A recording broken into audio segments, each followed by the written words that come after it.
Apatah lagi isu yang ni adalah isu basic. Isu basic yang saya yakin bukan saya saja belajar. Yang sahabat-sahabat yang lain pun belajar dalam bahagian tentang hal ni. Isu akidah yang simple, iaitu perkara yang telah difatwakan sesat tetapi masih lagi diamalkan. Assalamualaikum warahmatullahi wabarakatuh, Ustaz. Ya. Nama saya boleh panggil Azroy je lah. Azroy. Hati kau keras, Azroy. Teruskan. Okay, Ustaz. Saya nak straight to the point lah. Sebab saya sikit background lah. Saya ni technical background. Jadi saya bukan dalam bidang agama ke. Tapi saya adalah sekolah agama dulu. Kan. So basic tu adalah sikit-sikit kan. Saya ada dua perkara saya nak sentuh. Yang pertama berkaitan dengan contoh macam Ustaz, saya tak tahu nak panggil kelompok ni apa kan, tapi macam ada gelaran yang diberikan, tapi maksudnya macam Ustaz, Dr. Mazhar, Ustaz semua kan. Sebut je, tak ada masalah. Bebas, sebut je. So yang geng-geng ni, saya panggil geng lah kan. Geng-geng ni macam saya rasa saya senang masuk, saya senang faham. Sebab kena dengan logik saya sebab saya rasa macam Islam ni dia sepatutnya masuk akal, betul. Sepatutnya apa yang sebab fitrah kita diajar untuk berfikir, so sepatutnya apa yang diajar Islam ni masuk akal, common sense kan. So cuma perkara-perkara yang gaib, perkara-perkara yang di luar batasan akal tu kita kena rujuk Quran dan hadis lah kan. Itu simple je dia punya konsep kan. Tapi maksudnya masih ada lagi orang-orang yang kata suka lain daripada yang lain kan. Lain daripada lain, mungkin dia nak rasa macam tadi lah, contoh macam yang komen sebelum ni yang bekas arkam kan. Saya faham mungkin niat dia bagus, niat dia mungkin dia nak carikan ketenangan, nak cari kebaikan kan. Tapi kadang-kadang dalam proses dia mencari tu dia tersesat. So maksudnya sekarang ni itu yang saya intro lah. Yang seterusnya saya nak cakap pasal kesesatan ni lah, kesesatan macam GSB dan sebagainya lah. Benda ni akan sentiasa ada dan takkan kita tahulah sampai kiamat pun akan sentiasa ada. So kita tak boleh nak hapuskan 100%, tapi bagaimana kita nak mengurangkan kesan dia dan juga mengelakkan lah daripada kita tergelincir. Kadang-kadang kita tu dah berada di ambang-ambang untuk tergelincir kan. Contoh sekarang ni dunia terbuka. So macam-macam saya baru ni saya dengar podcast pun macam-macam kan. Orang pun tak tahu sama ada dia punya credibility apa kan. So cerita pasal hipnosis lah, boleh cerita pasal macam-macam lah kan. Maksudnya saya nak cakap benda ni, benda tu nampak macam bunga-bunga belum sesat lagi. Macam saya tengok ada yang sains yang kita boleh kata approve lah. Contoh dia kata ada elektromagnet dalam badan, EMF dalam badan semua kan. So saya rasa tu betul, tapi maksudnya bila dia sentuh bab roh apa semua tu, saya rasa benda tu ada, saya tak tahulah sama ada benda tu betul ke tak kan. So maksudnya benda tu ada kebarakalan untuk kita daripada bila kita dah shock benda tu, kita boleh tergelincir kan. Itulah maksudnya sekarang ni macam saya nak highlight ni macam mana kita nak langkah pencegahan. Yang dah lepas ni memang kita akan kita handle, tapi yang akan datang ni macam mana kita nak mencegah, kita nak jaga kita punya jati diri ni. Jati diri tu penting kan. Macam contoh macam saya kecil-kecil, saya alhamdulillah lah saya tak adalah dengar ceramah banyak sangat, tapi saya dengar Ustaz Ismail Kamus kan. Saya dengar dia punya dia punya cerita tu, saya boleh masuk lah kan. Walaupun dalam santai-santai lawak-lawak kelakar ada, tapi saya boleh masuk kan. So tapi maksudnya macam ada manusia ni kognitif level dia berbeza-beza kan. Kadang-kadang kita rasa benda tu memang tak masuk akal dalam akal kita, tapi bagi mereka mungkin masuk akal kan. So macam terus kepada pendapat saya adalah macam contoh kena ada satu badan khas yang betul-betul yang fokus bab ajaran sesat ni kan. Macam kalau ustaz saja contohnya one man show kan, lama-lama kita akan jadi fatigue lah, letih kan. Mungkinlah ustaz tak letih, tapi maksudnya tak boleh, maksudnya dia kena ada satu orang yang fokus. Macam jabatan agama pun dia ada banyak kerja sangat skop dia. Contoh macam saya yang baru-baru ni yang viral PUKAS PUKAS tu kan. PUKAS tu yang dipersoalkan oleh pihak yang satulah pemangkang kan. Dia cakap PUKAS ni siapa, kenapa PUKAS ni tak kan. Saya rasa memang betul apa yang dia cakap tu. Sebab orang kalau tak ada, kita tak tahu siapa yang cakap tu, credibility dia tak ada, kan? Tapi saya rasa kenapa tidak kalau kita jadikan macam badan macam PUKAS ni, kita officialkan dia. Mungkin dalam tu dianggotai oleh pakar-pakar akademik yang boleh meneliti lah bersama ada dan membuat kajian tentang ajaran sesat ni dan memantau mereka ni lah, kan? Jadi maksudnya benda ni sama ada di media sosial ke di mana-mana lah. Jadi maksudnya kita nak mengelakkan lebih ramai yang tergelincir daripada awalnya lah. Sebab kalau dia dah masuk tu, dia dah larut dalam kesesatan tu, susah untuk kita nak keluarkan kembali. Itu je lah pendapat saya. Pendapat yang bagus dan pada saya sesuai lah. Satu daripada sudut daripada sudut akal kan. Sebenarnya agama Islam bila datang, dia tak datang dengan hanya membawa wahyu semata-mata. Datang bawa Quran semata-mata untuk kita ikut Quran semata-mata, dan Quran tu pula hanya bersifat rohani yang kita tak ada kaitan dengan hidup. Sebagai contoh, hanya perkara-perkara akhirat sahaja. Tidak. Al-Quran itu datang dalam keadaan dia membawa cabaran kepada akal, dia membawa kepada rangsangan kepada akal. Oleh sebab itu, Imam Ghazali di dalam kitab Ihya disebut innal aqla wal wahya yukammilani ba'duhum al-ba'd wal aqlu sahihu la yu'arid al-wahyal as-sahih. Akal dan wahyu saling melengkapi antara satu sama lain. Akal yang sihat tidak akan bertentangan dengan wahyu yang sahih. Yang ni kita nak sebut, bila kita bahkan dari sudut tadi sahabat sebut tentang langkah pencegahan terhadap isu ajaran sesat ni, antara yang saya nampak sahabat-sahabat kat sini, Az-Zubaidi ada, akak kita Marisa pun ada, XXJSB yang ada dekat sini kan, aku tak faham pun ada.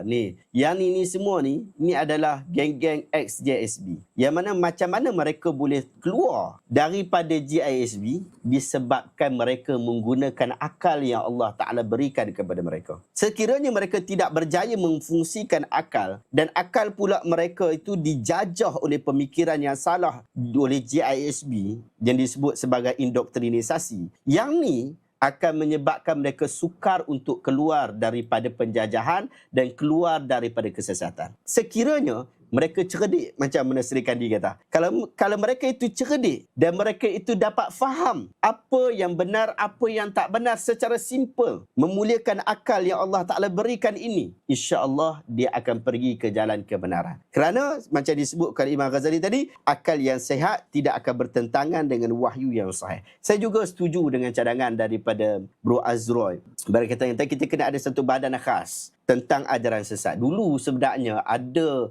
dah satu cadangan untuk polis media sosial. Sebab kalau nak kata selain daripada isu media sosial, jabatan-jabatan agama kita memang ada tim-tim untuk ajaran sesat. Memang ada. Kalau anda tanya di setiap jabatan agama, mereka ada proses-proses tertentu dalam hal berkenaan daripada sudut pencegahan dan sebagainya, mereka ada. Tetapi dunia kita berkembang dengan lebih pesat. Sehingga hari ini, benda yang mungkin kita tak sedar berlaku dalam dunia fizikal, berlaku dalam media sosial. Hari ini, popular sungguh isu GISB ni dalam dunia media sosial. Kalau dunia biasa, dunia luar ni, orang tak berapa perasan sangat. Tapi dalam media sosial ni mungkin nampak begitu besar ataupun seumpama dengannya, disebabkan wujud influencer-influencer yang mengangkat isu ni. Bukan saya seorang, tapi kita tengok Caprice pun ada, Ustaz Noor pun ada, Dr. Mazhar antara yang awal menyebutkan tentangnya. Jadi influencer-influencer ini telah memberikan peranan mereka, dan sepatutnya ada satu gagasan di dalam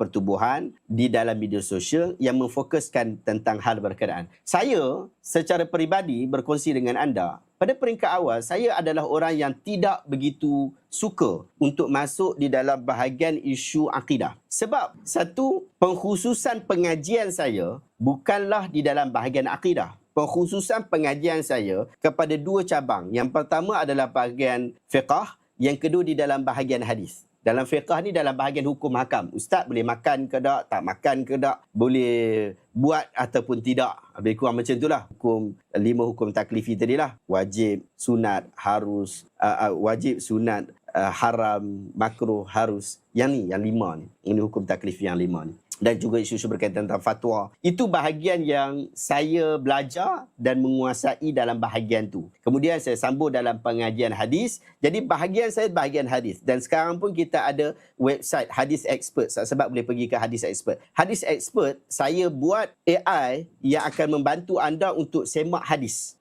Tanpa ada manusia yang terlibat, hanya robot yang terlibat dalam tu, dia akan bantu anda untuk semak hadis itu sahih ataupun tak, hasan ataupun sebagainya. Hadis ni betul ataupun tak. Orang kata ini hadis tapi sebenarnya dia bukan hadis. Yang tu ada satu website yang saya buat, Hadis Expert. Dekat situ dia akan boleh buat semakan. Itu saya buat. Jadi pengkategorian untuk perkhususan saya sebenarnya ada dua. Daripada sudut hukum hakam dan daripada sudut hadis. Tetapi kemudian muncul isu-isu berkaitan tentang akidah yang kita rasa tak boleh kita berdiam diri. Apatah lagi isu yang ni adalah isu basic. Isu basic yang saya yakin bukan saya saja belajar. Sahabat semua belajar. Azrai pun belajar tentang bab ni. Yang sahabat-sahabat yang lain pun belajar dalam bahagian tentang hal ni. Isu akidah yang simple. Iaitu perkara yang telah difatwakan sesat tetapi masih lagi diamalkan. Dan perbuatan-perbuatan yang menyanggahi nilai-nilai kemanusiaan, nilai-nilai keagamaan yang simple, yang basic. Dia bukan rincian dalam sehingga kita nak bincang tentang kalam nafsi ke kalam lafzi. Bukan yang tu. Bukan perbincangan falsafah di dalam ilmu teologi. Bukan yang tu. Dia hanya perbincangan basic. Tetapi basic ini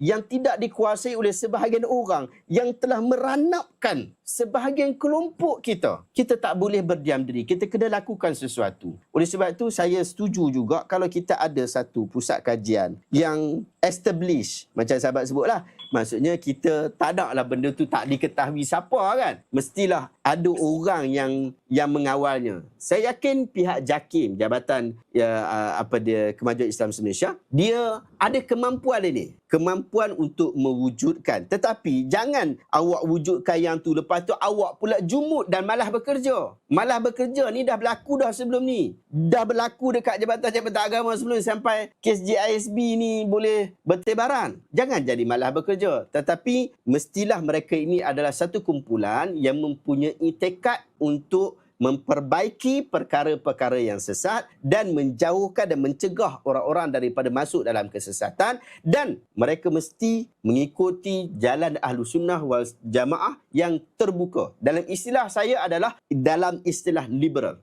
Saya selalu sebut liberal ni, orang tak puas hati dengan perkataan liberal.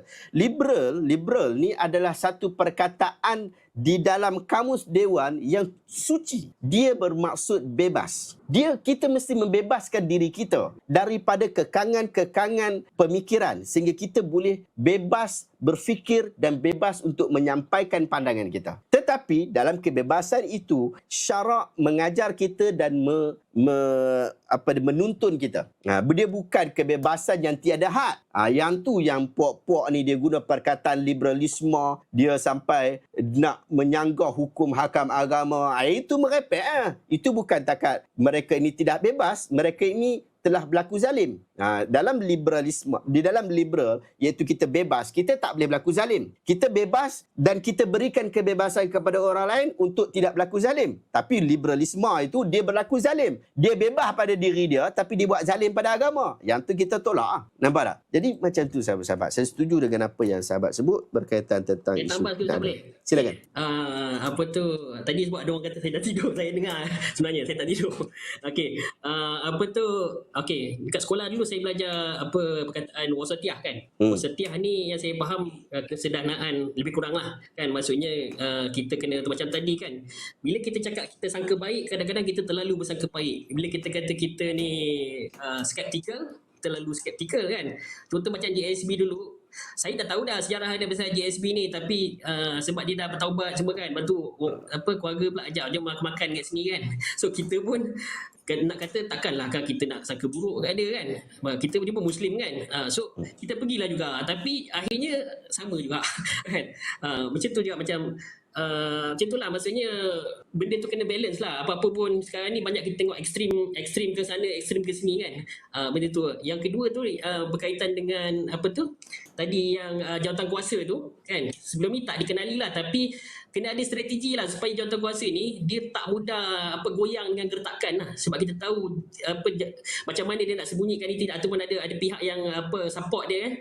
Jabatan kerajaan yang lain yang support. Sebab kita tahu yang ajaran sesat ni dia bukannya individu kan. Dia kadang-kadang ada kumpulan-kumpulan yang boleh kata ada something pun ada juga. Kita straightforward je lah cakap kan. Dengan ugutan dan sebagainya kan.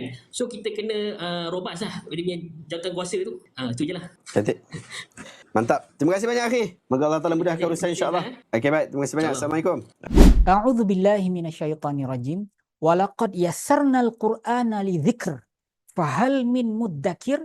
Maksudnya, sesungguhnya kami memang memudahkan Al-Quran untuk jadi peringatan. Adakah sesiapa yang mahu mengambil pelajaran? Allah ulang ayat ini 4 kali dalam surah Al-Qamar, tuan-tuan. Ayat 17, 22, 32 dan 40. Allah tegaskan 4 kali faham Al-Quran itu sangat mudah. Tapi kenapa kita kata susah? Ayat tu tak silap. Kitalah sebenarnya yang silap. Kita guna sistem yang tak sesuai, tuan-tuan. Anda belajar part-time bahasa Arab Al-Quran, tapi guna sistem pembelajaran full-time macam kami dulu belajar di sekolah. Sebab tu dia jadi susah. Itulah yang menguatkan semangat kami untuk susun sistem mudah ini khas untuk anda. 25 tahun kami ambil masa untuk menyusun dan memperbaikinya hingga ia menjadi mudah seperti hari ini. Jom kita faham bahasa Arab Al-Quran dengan sistem Al-Furqan. Kita bantu Ustaz Syihab memandaikan umat dengan Al-Quran.